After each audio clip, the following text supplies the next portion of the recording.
Salut tout le monde, dans cette vidéo je vais vous présenter les références mythologiques qu'on peut trouver dans One Piece.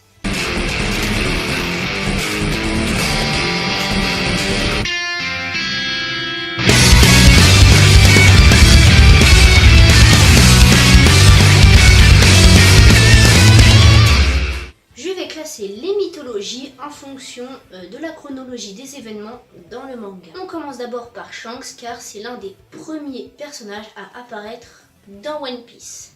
Alors Shanks et Tyr. Tyr est un dieu de la mythologie nordique qui a sacrifié sa main pour sauver son peuple et les générations futures. Un peu comme Shanks quand il a sauvé Luffy en se sacrifiant le bras d'un gros monstre. Tyr est un dieu qui représente l'ordre et la justice. Un peu comme Shanks, parce que quand il arrive dans un champ de bataille, eh bien on voit bien qu'il est là. Tout le monde se tait. Il y a aussi une autre référence avec le dieu Tyr, car si vous l'avez remarqué, Shanks a un drakkar, donc les bateaux vikings. Et Tyr, comme je l'ai dit, est un dieu nordique.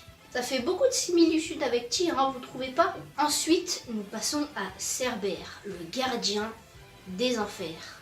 Vous savez, Cerbère, le chien à 3 têtes, c'est le chien d'Hadès qui garde la porte de l'enfer pour éviter que les morts en sortent et que les vivants y entrent, tout simplement.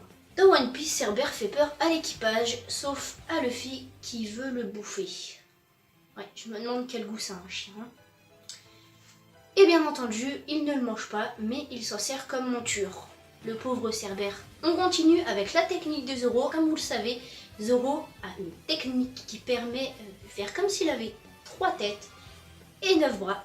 Et c'est une technique qui vient de Ashura dans la mythologie hindoue et japonaise. Alors les Ashura sont tout simplement des guerriers japonais morts au combat qui sont assoiffés de sang et qui se bat contre les divinités. Quand Zoro se bat et utilise sa technique, on aperçoit aussi derrière un espèce de démon, ce qui est littéralement Ashura, j'en suis sûre. Passons maintenant à Impel Down. Nous retrouvons Magellan et sa technique du dragon Hydra. Dans le manga, comme dans la mythologie, c'est un dragon à 3 têtes. Sauf que Magellan utilise le poison pour le créer. Or, dans la mythologie, c'est réellement un dragon à 3 têtes, mais son haleine, c'est du poison. Donc si on s'approche de lui, on meurt. Je tiens à dire que ce dragon venait d'un marécage, là où absolument personne n'a envie d'aller. C'est une vraie similitude avec la prison. Sérieusement, qui veut aller dans la pire prison du monde? Bah, personne à part Luffy, à ce qui paraît. Passons maintenant au phénix de Marco. Alors, comme vous le savez peut-être, Marco fait partie de la première division de la flotte de Barbe Blanche. Le phénix est l'oiseau légendaire des mythologies. Cet oiseau qui renaît de ses cendres, signe de mort, de renaissance, mais aussi de noblesse. Dans le manga, Marco peut se transformer en phénix, mais aussi se régénérer à volonté. Il en a de la chance.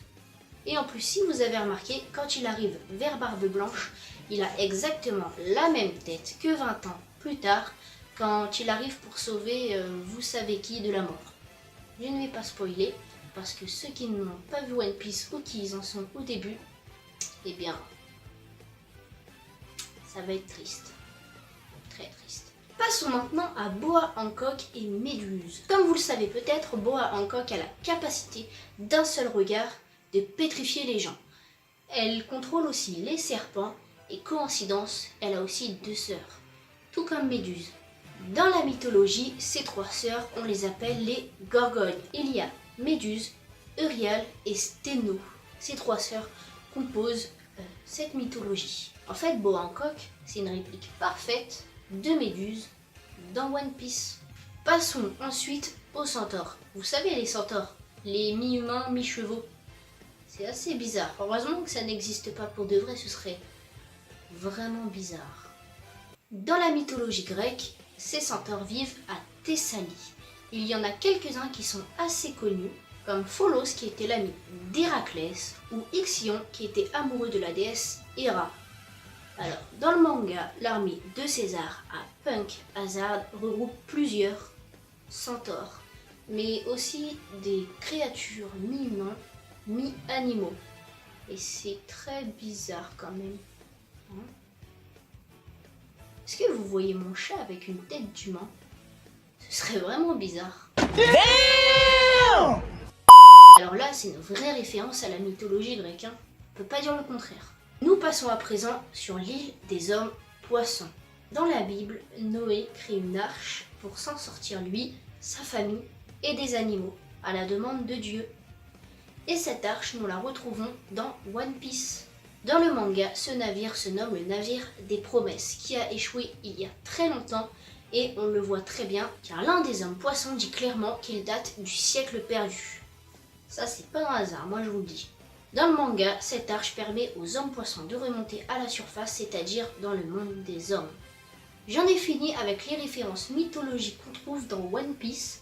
Alors si la vidéo vous a plu, n'hésitez pas à liker et à commenter.